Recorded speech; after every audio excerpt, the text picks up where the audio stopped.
This video is sponsored by Squarespace, the all-in-one platform to build your website quickly and efficiently. Back in November of 2021, I installed Starlink on my house and started using it as my primary form of internet. In fact, it is the best and fastest internet available at my location. And although it was not perfect right off the bat, I'm happy to report 1 year later, Starlink has improved dramatically. In this video, I'll talk to you about my setup and installation of Starlink, my experiences over this 1 year, and how it's changed, good and bad, over that time. So for those not familiar, Starlink is a satellite-based internet connection. Satellite internet traditionally will mean high ping times, extremely slow speeds, and a very low data cap. Well, for the most part, Starlink got rid of all of those negative connotations when it comes to satellite internet. There are now over 3,200 operational satellites in orbit, and more are going up every month. In the year I've had Starlink, those additional satellites have made a huge difference in my experience for the positive. But there have been some negative changes as well, so let's talk about some things that have changed that I'm not so happy about. The price of Starlink is $599 for the hardware. Of course, I paid $499. I already had it. I didn't have to pay that again. But if you were to get Starlink today,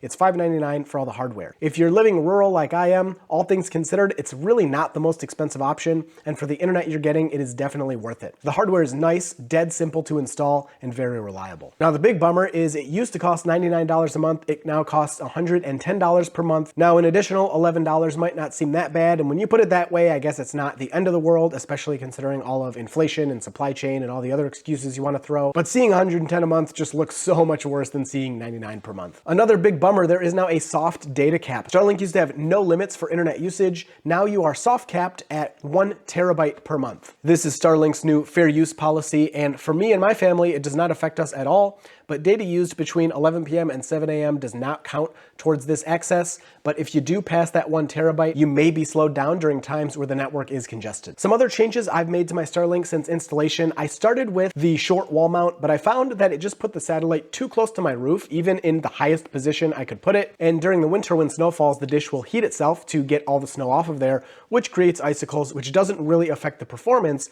But the problem is those icicles, because you're so close to the roof, can attach to the roof. And if the dish tries to move, which it doesn't do often, but if it does, it cannot move and you may damage the motors. So I went with this satellite dish mount that I found on Amazon. It's been working great for over 6 months now, ever since I installed it, and it survived over 60-mile-per-hour winds. I also did take the top off of 3 trees, and to be totally honest, I regret this decision just a little bit. It did, in the short term, help my service a little bit when the leaves came in last year, but after my 1 year experience and what I'm experiencing today, I don't think I needed to do that. Even if today I was getting a few disconnects, which I don't get any anymore, I think that would have quickly been remedied by the amount of satellites that SpaceX is just constantly putting up into space. We also used to experience a very small amount of buffering while watching streaming video. That seems to have disappeared. We do not get buffering anymore, even watching 4K via Netflix or some other service. The streaming quality is extremely smooth and works really well. So let's talk about the speeds that I experience while using Starlink. If you do a speed test, I will rarely get over 200 megabits per second anymore. It is normal for me to see anywhere between 75 and 150 megabits per second.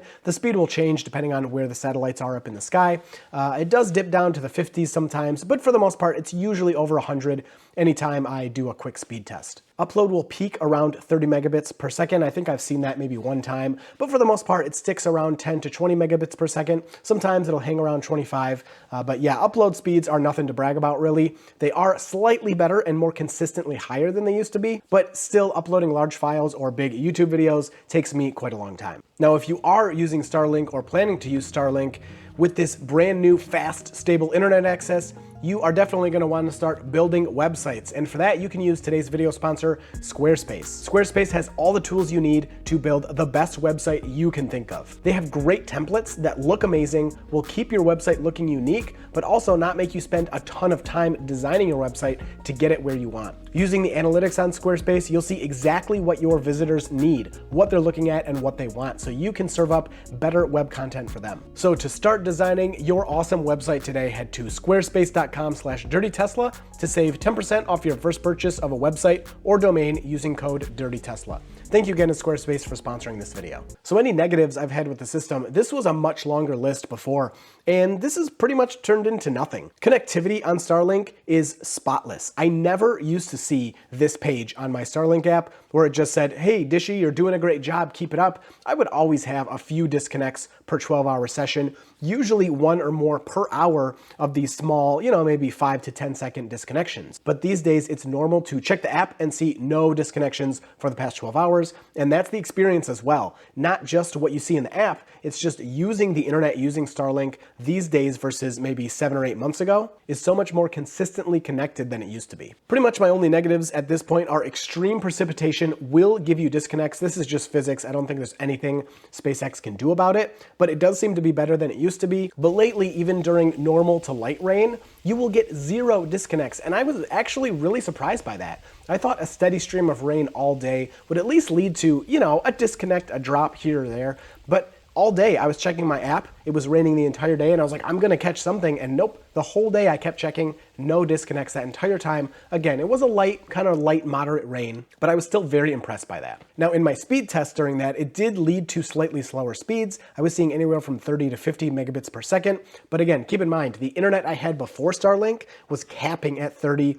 More likely it was around 10 to 15, maybe 20 megabits per second normally. Now I want to talk about gaming on Starlink because this is something that was actually lacking for me and I talked about before, where I would be able to game sometimes, but depending on the game, I would have too many lag spikes or too many small disconnections that would interrupt my gameplay. And this is actually what led me to discover the Starlink capability had increased so much over the month that we were using it. I was playing a game and I got a disconnection for 1 to 2 seconds, but it looked very much like what I used to experience when I would use Starlink to game. Except before I would get those disconnections several times per night or maybe even several times per hour, depending on how my connection was at the time. Well, I thought I was on my old LTE hotspot, which is really slow, but it has a nice stable connection for gaming. And it turns out I had actually been using Starlink for weeks, I believe, at that point. I actually had no idea, and I just had one obstruction for a few seconds there, and I went into my app and I saw, oh my gosh, I've had like 2 obstructions the entire day. I've never seen that low of obstructions before. So ever since I discovered that, I've been using Starlink to game, and at this point I can go weeks without a single drop or disconnect on Starlink. Some games like Grounded, if you play that with friends,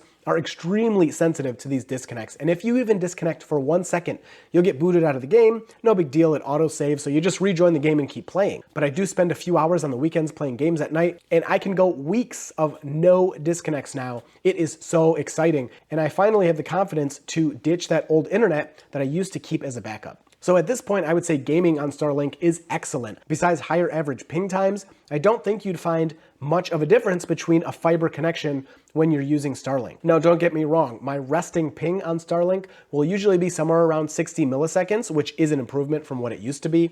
And I know fiber can be in the 10 millisecond range or even less, but I'm not a pro gamer, I'm not doing competitions or things like that. So this difference in latency does not really affect my gameplay. I still have tons of fun and I don't really notice. I will occasionally see lag spikes where my ping will reach 150 milliseconds, but it's rare enough. I can go, again, days or hours without seeing that. And whenever it does happen, it usually only lasts for a few seconds before you're back down to that 60 to 70 millisecond ping range. Now, also related to gaming, let's talk about streaming. I have done a few YouTube live streams with Starlink. They seem to work fine. Back in the day, I tried one and I had enough of those disconnects that people were kind of commenting and mentioning like, oh, we're disconnecting, but it stayed on. It was just, not the best experience, but it worked. The last stream I did on YouTube, which was maybe a month ago or so, seemed to work pretty flawlessly. I have also streamed gaming on Twitch a couple of times, Daegu Master, if you want to check me out on Twitch. And I had to lower my settings. I was trying to do, I think 1080p, 60 frames per second. And I think once I went down to 30 frames per second, there were no more problems. I think the upload on Starlink combined with the satellites moving overhead, even though there's no disconnections having to switch satellites, I think it was just a little much to have a smooth stream on Twitch, a little too much data. But when I kind of pulled everything back, I think I lowered my bitrate to 2 megabytes or something like that. Once I pulled some stuff back, it was a stable connection. The couple people watching said it looked fine. Maybe they were being nice. I don't know why they would be, but they said it looked good enough and it was stable. So you can do those things, just you'll have to dial it down a bit. But again, as more satellites go up, I would expect that also to improve. Video calls are another really popular use these days that are very sensitive to these small, even 1 or 2 second disruptions in connection.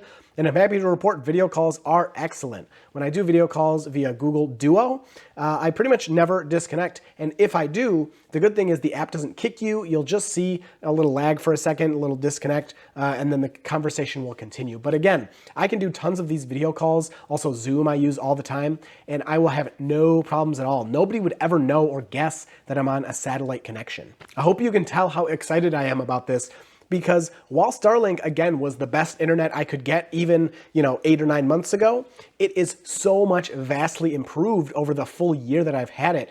Every aspect of using it, besides speed has reduced slightly, but every aspect of using it has improved so much. I feel like I have a fiber connection, and I never would have guessed Starlink would feel the way it does. It is just so good. Now, my installation and setup has also changed over the time I've had Starlink. Like I said, I started with the short wall mount, which was nice. It was a nice kit. It went up there really easily and everything, had everything you needed, but it just made the satellite dish too close to my roof. So I ended up switching to this one I got from Amazon. I can put it way high up in the air. And part of the reason for that is I was just trying to get as high as I possibly could to avoid the tree coverage. At this point, all the satellites being added every month, I don't think that, the extra couple feet I put up there are really going to make much of a difference. But I'm very happy with where it is. It survived several really wicked windstorms, thunderstorms, snowstorms. So I'm happy with the installation. The dish is rock solid. I just dropped it off the side of my house. I secured it in different places and then, put it in through the wall, and everything is set up in my basement. Now I do still use my own router. I don't use the Starlink Wi-Fi, although I do leave the Starlink Wi-Fi enabled. You can do a pass-through mode where you turn off the Starlink Wi-Fi and just have the wired connection. And I did try to do that, but my whole Starlink kind of messed up and I just haven't felt like doing it again. I'll just leave the Wi-Fi on. I'm sure it would work this time. I just don't want to mess with it anymore. So my final thoughts on Starlink.